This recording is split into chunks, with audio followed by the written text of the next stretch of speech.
Hello there. Once again, we are very happy to be here because we are having a very special guest in our midst. He's a medical missionary in some parts of Africa, and I'm really glad to introduce to you Dr. Scott.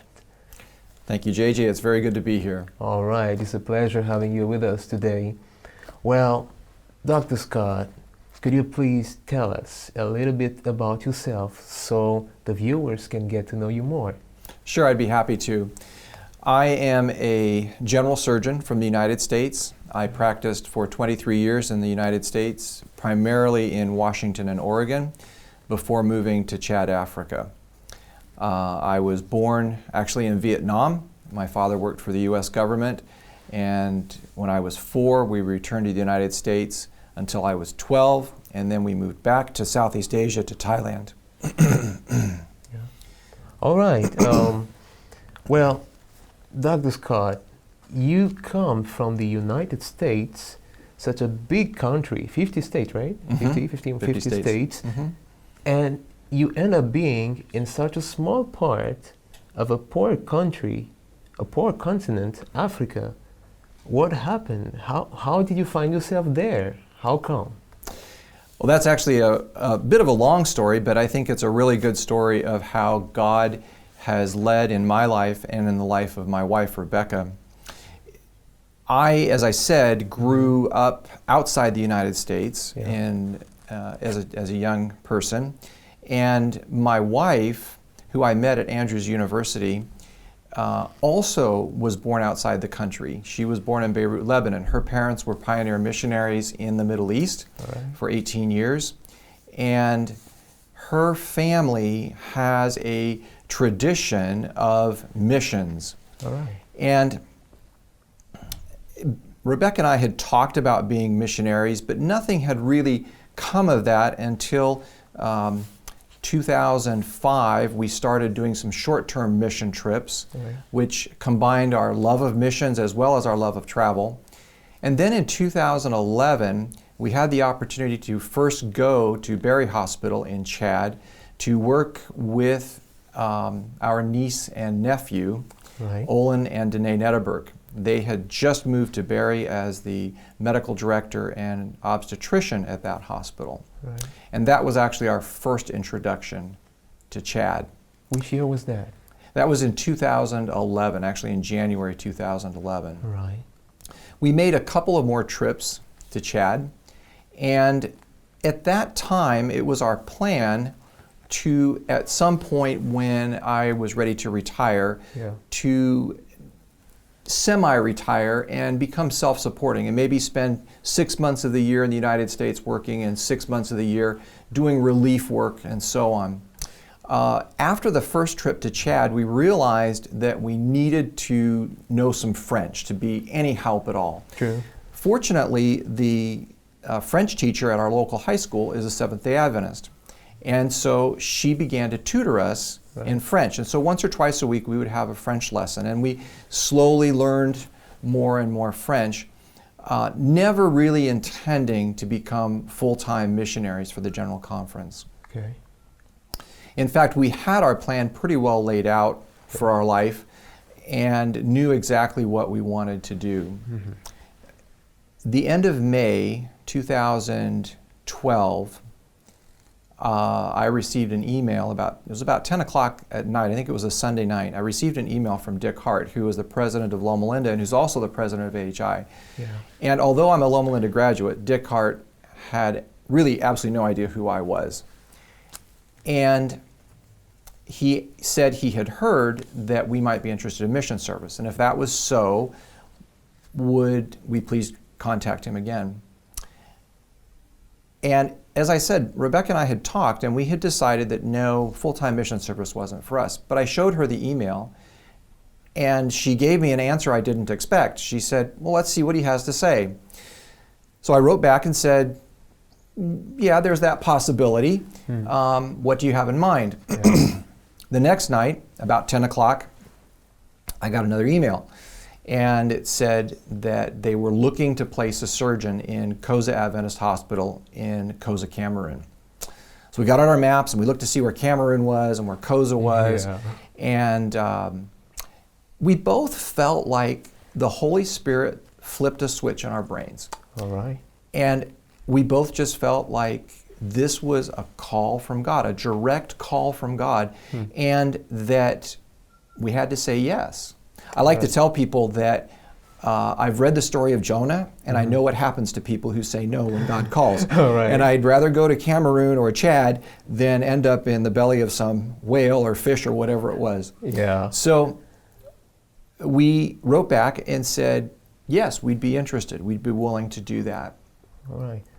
At that time, my father, who was the last of our parents that was still alive, had been diagnosed about a year before that with leukemia. Right. And he had already outlived the prediction of the physicians, but we knew his time was limited. He was the last of the parents that we needed to care for. So when he passed away, we knew that we would be free to pursue this. Yeah, and so we told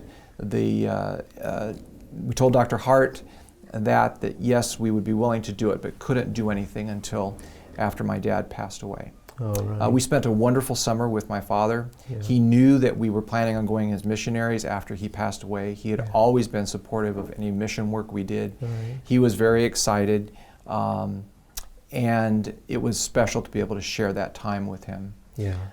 Nothing happened over the summer with the General Conference, with anything, until a week before my father died. We got an email saying that the paperwork had been lost. Would I resubmit it? And I did that.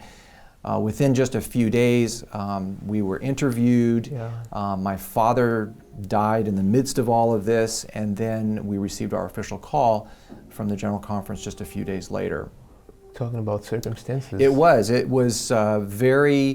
clear that God had his hand in, and he knew the timing. Nothing happened until my father was ready to pass away. Okay. So we then spent really the next 9 months, I guess, preparing. I had to close leave my group that I was practicing with in Idaho. And we started to make preparations then for going to Cameroon. We were able to make a trip back to Africa in January of 2013. Mm-hmm. We spent that time working with my niece and nephew, and then also made a trip to Koza and visited the hospital there, fell in love with it, with the people there, and it was we were really excited about that. What did you find so much interesting about the people there? The reception was incredible that we received from the people in Koza. The staff, they were excited to have a physician come back. Yeah. Then just the area was just very charming. Koza is in kind of a resort area of northern Cameroon. It's sub-Saharan, but the hospital was just a neat place. And so we were really excited about that and about moving to. At the same time, when we made that visit to Chad to work with Olin and Danae again, I mostly wanted to spend some time with my niece, who is an obstetrician, because as a general surgeon, I hadn't done any obstetrics since I was an intern. Right. That was a long time ago, and I can imagine. And so I was really trying. I knew that I would have to do some obstetrics at the hospital, and do some cesarean sections and so on.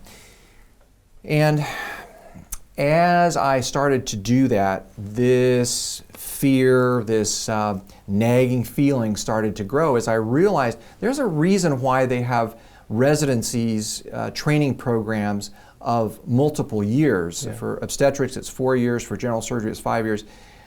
Because it takes a while to learn these specialties. And I was spending 3 weeks with my niece to learn as much obstetrics and gynecology as I could. I knew it wasn't enough.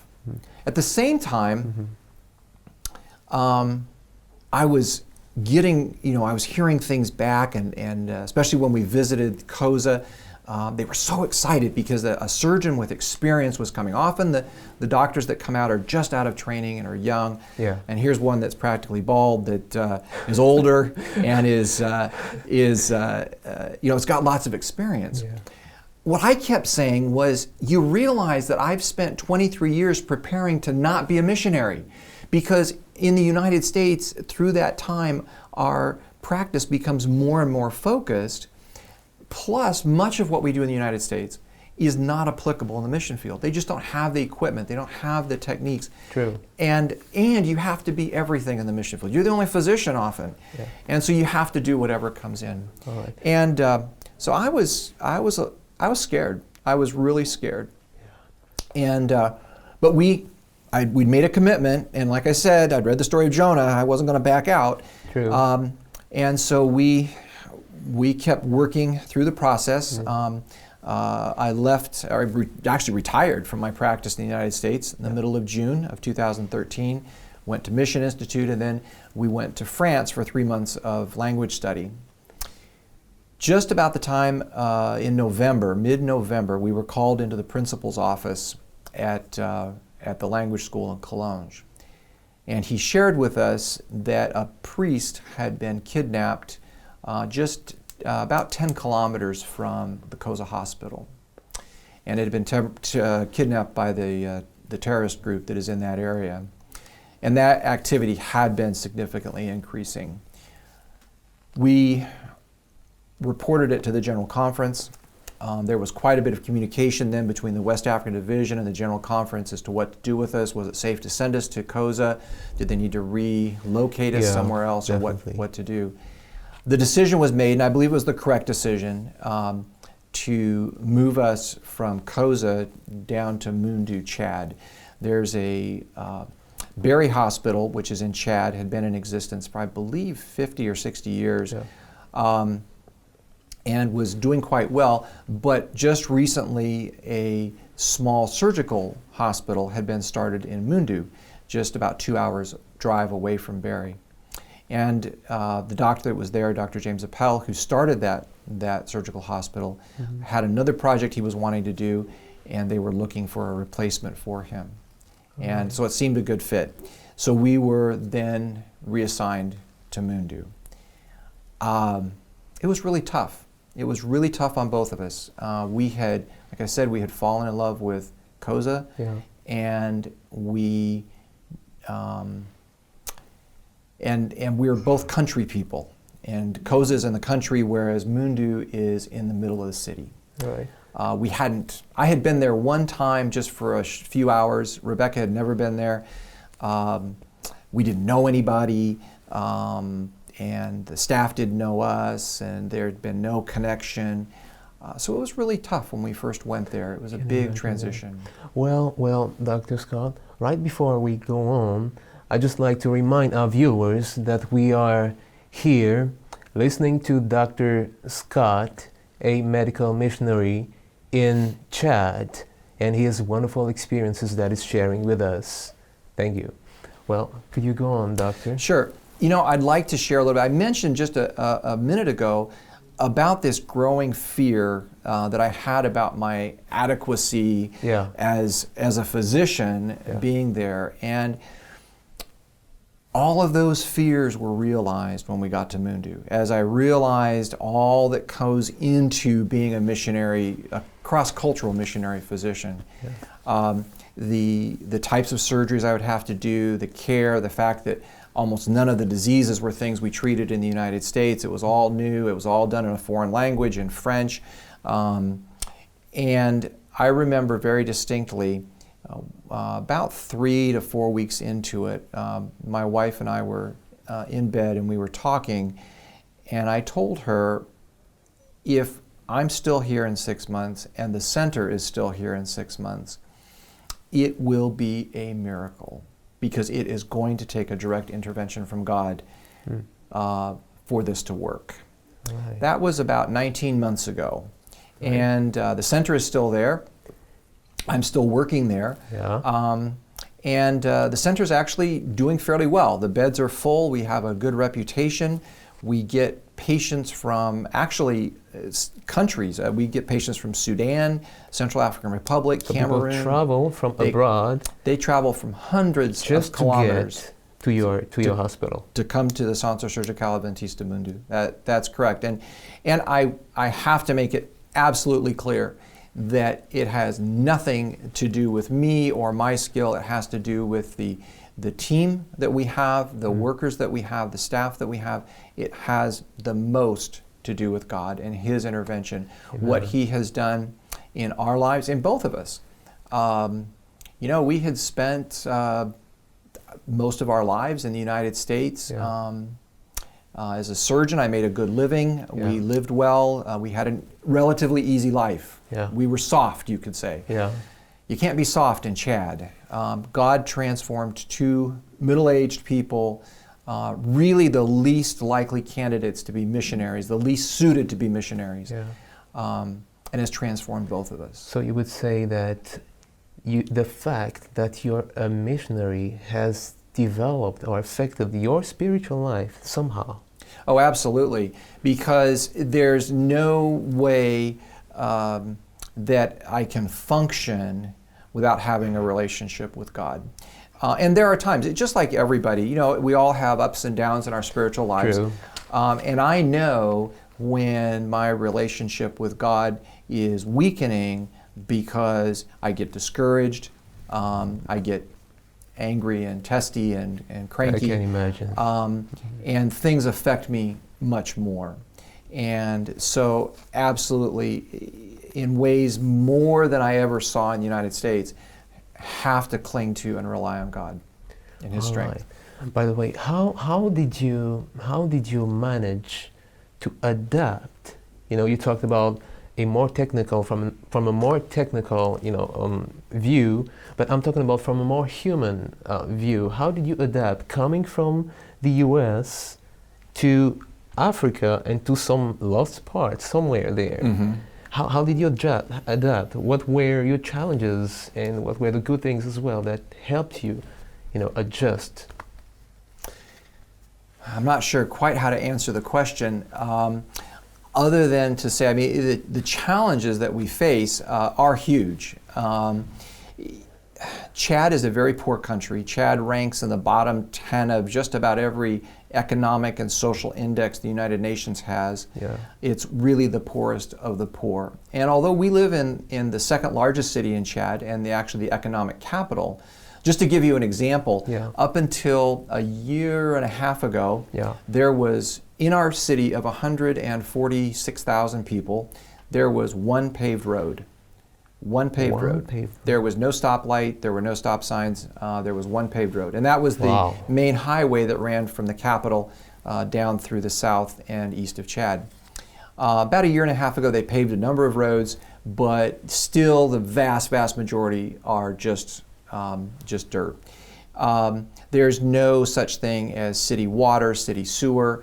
How do you manage? And well, that's a good question, and it's tough. They do have city power. We get about 6 to 8 hours of city power a week, maybe, and you never know when it's going to be. True. So, and it's also not very good. The power is dirty. The voltage doesn't stay good or anything. So we have a generator that actually we have two that run most of the time. We've had to buy both of those just since I've been there. We do have a well, and so we have actually clean drinking water. We can actually drink out of the tap, which is kind of a different concept, because our well is deep enough. But even then, it's often the water tower is empty. It has to be replaced, so we may go. It's not uncommon to wake up in the morning, there's no water to get ready. So we always have a bucket of water in the shower in case we need it in the morning. Supplies are a real challenge as well. There's often difficulty getting supplies from the government in Chad. They may not have things.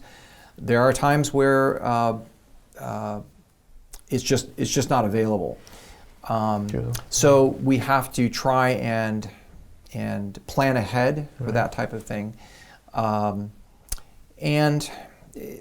the culture is very different, obviously, from the West to Africa. And so we have made lots of mistakes, but we've tried to learn from those and move on. The culture shock. Yeah, just trying to, knowing how to deal with our staff, how to get things accomplished. Yeah. You can't get them to do the things you want them to do the same way you would do that in the United States. So you have to learn what works, what things can get your staff to do what you want them to do. All right. Education is tough there. The people are incredibly intelligent, very, very smart people, but the educational system is not really strong. So there's a lot of lack of knowledge. So we've worked on doing some education and that type of thing. All right. Now, a little bit more about your hospital. How big is your hospital? Sure. It's about 30 beds. We Right. run pretty much to capacity. Most of our patients are surgical patients. We have between 5 and 8 medical patients, usually malaria and or typhoid patients at a time. And about 2/3 of our patients are orthopedic patients. We get a lot of, we really are the orthopedic hospital. The That's your orthopedic facility. specialty, right? No, I was a general surgeon. I've learned orthopedics since I've been there. All right. And so there's a lot of moto accidents, and so we get a lot of broken legs, broken arms. I imagine. We are very fortunate to have a system that we can put in rods in the femur or in the tibia to fix broken legs, and we can do that without X-ray, which is a real blessing. Now, Dr. Scott, what has been one of your most wonderful experiences in Africa in your hospital that you can share to the people so as to encourage them? Especially those that are looking at being, missionaries, medical missionaries. I think there's a couple of things that I'd like to share that have been very special to us. One of the things that has kept us going is our volunteers. We have had volunteers from actually all over the world that have come and spent anywhere from a couple of weeks to even a year or two. Right now we have a nurse from Mexico, Diana Hernandez, who has been with us for a year and is going to be with us for another year. She and my wife have teamed up and are doing a lot of the projects and so on. The second thing that really keeps us going and keeps us encouraged is the fact that we, kind of our byline for our little hospital is, it's Moundou is where we see miracles happen every day. Wow. Quite frankly, people getting well there just shouldn't happen. According to all the rules and all the things that you learn in medical school and training and then in practice, they just shouldn't get better. So you have seen God's hand working out miraculously. Absolutely, without a doubt. There have been numerous times where I have seen people. I recently operated on a little boy, very malnourished, had been sick for 3 months, excuse me. Had no reserve whatsoever, and we had to make a small hole in his intestine to treat a blockage. And as I stitched it back together again, I remember thinking, there's no way this is going to heal. This little boy does not have the reserves. He doesn't have the nutrition to be able to heal this wound. It is only going to be a miracle from God that he actually heals and survives. And 8 days later, he walked out of the hospital alive. And it was absolutely a true miracle. Praise God. Well, what do you do when you have to go to search someone? Do you pray, or what do you do? What do you think at that moment, right there, when you have to start? We pray together as a team before each operation. Often I'm praying throughout operations because I will get into situations that I'm not familiar with, I'm not comfortable with, or we get into problems. And so there are many times where I'm going back and saying, God, here I am again, but I need help. We do pray with our patients as well. We have a lot of Muslims. How do you manage that? You don't have the same faith as them. No, but it's actually been really, really pretty neat. One of the things that we've done, and because we do believe that the medical work is the right arm of the gospel, and so one of the things that we have done is to try and come up with ways to witness. And one of our most effective is what's called the God Pod. It's a little MP3 player that has the Bible on it. It's in a number of languages. We have it in Chadi and Arabic. We have it in the local language of Gumbai. It's in French. It's in Fafuldi. Just a number of languages. And Diana and my wife pass them out to those who want to listen to them. And the Arabs love them. The Muslims love them. Wow. And so often you go through the wards and you can hear these God Pods playing, and it's the Bible being spoken in their language. Wow. So that's one way. And sometimes those get out of the hospital and they go to their home, but they can't be reprogrammed. Yeah. So wherever they go, it's just what's on there. Right. That's one way. We have a library where we have a number of different spiritual books in French. We're trying to get more. We're trying to get books in the local language as well and in Arabic.